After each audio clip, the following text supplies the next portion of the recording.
your local repair guy.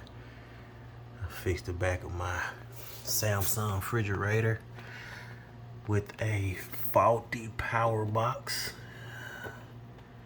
I put everything back together. The ground wires, 2 ground wires.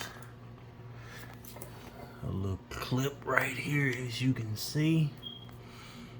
Yes, it's kind of dirty, but I did fix it. Put everything back together. This is my old faulty cord. My old cord.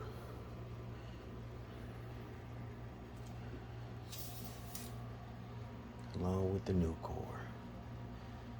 Holler at me if y'all need any repairs.